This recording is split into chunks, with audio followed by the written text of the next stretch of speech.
வணக்கம். நான் சத்யவர்ஷா. இந்திய அரசியலமைப்பு ஆலோசகராக பணியாற்றி வருகின்றேன். நேற்று முடிந்த தேர்தல், சட்டமன்ற தேர்தலுக்குரிய வாக்களிப்பு மக்களிடத்திலிருந்து ஒரு மிகப்பெரிய பங்களிப்பு கொடுத்திருக்கின்றார்கள்.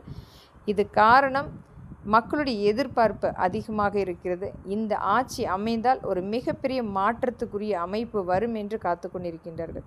ஆனால் அதுவே இந்த ஊடகங்கள் நண்பர்கள் நேற்றிலிருந்து முழுமையாக ஒரு நடிகரை பற்றி விமர்சையாக பேசி கொண்டிருக்கின்றார்கள். ஆனால் அதே சமயத்தில் அந்த அனைத்து கட்சிகளுடைய தேர்தல் அறிக்கையை பற்றி முழுமையாக விமர்சிக்கப்பட வேண்டும். அதனால் என்ன மக்களுக்கு ஒரு மிகப்பெரிய தாக்கத்தை ஏற்படுத்தியது, எதற்காக இந்த ஓட்டின் சதவீதம் மிகப்பெரிய அளவில் அதிகரித்திருக்கிறது, இது அனைத்துமே கருத்தில் கொண்டு ஒவ்வொரு கட்சியாக ஒவ்வொரு தலைவர்கள் அவர்களுடைய கடந்த கால அனுபவம் மற்றும் அவர்கள் கொண்டு வந்த திட்டங்கள், மக்களுக்குரிய எவ்வளவு பங்களிப்பு கொடுத்திருக்கின்றார்கள், அனைத்துமே முழுமையாக பேசப்பட வேண்டும். ஒரு நடிகர், முகம் தெரிந்த நடிகர் என்ற ஒரே காரணத்துக்காக நம்மளுடைய தமிழ்நாட்டினுடைய முழுமையான பொறுப்பை கொடுப்பது நம் ஜனநாயகத்துக்குரிய ஒரு எதிர்ப்பான ஒரு விஷயம்.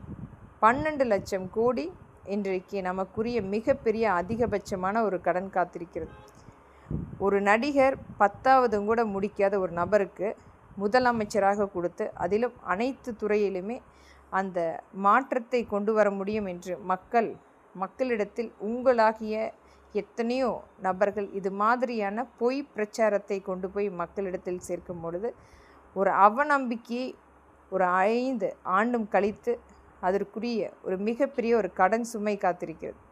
உண்மைத்தன்மை எடுத்துரைக்க விட வேண்டும். அவர்களுடைய அந்த பாசிட்டிவ் அண்ட் நெகட்டிவ் அனைத்தையுமே கொண்டு வந்து நீங்கள் சொல்லும் பொழுது தான் மக்களுக்கும் ஒரு தீர்வான முடிவு எடுப்பதற்குரிய உண்மைத்தன்மை தெரியும். ஆனால் ஊடகங்கள் சிலவற்றை மறைத்து ஒரு நடிகர் கடவுளை போல பார்ப்பது என்பது ஒரு இன்றைக்கு இருக்கின்ற காலகட்டத்தில் ஒரு நம்மையே நாம் வேடிக்கையாக பார்த்து கொள்வதை போல, உண்மையான இன்றைக்கும் ரியல் ஹீரோவாக நமக்குரிய ஒருவர் நின்று மக்களுக்காக உழைக்கக்கூடிய நபர் மட்டுமே நம்முடைய உண்மையான அந்த ரியல் ஹீரோ.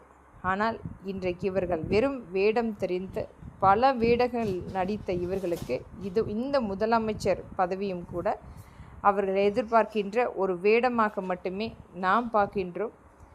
மக்களுக்குரிய தலைவர்கள் என்பது பல ஆண்டுகள், பல வருடங்கள் மக்களுக்காக உழைத்து சில மக்களுக்காக அவர்கள் சம்பாதித்ததை கொண்டு போய் செலவு பண்ணவும், அதை அனைத்துமே ஏற்றுக்கொண்டு மக்களும்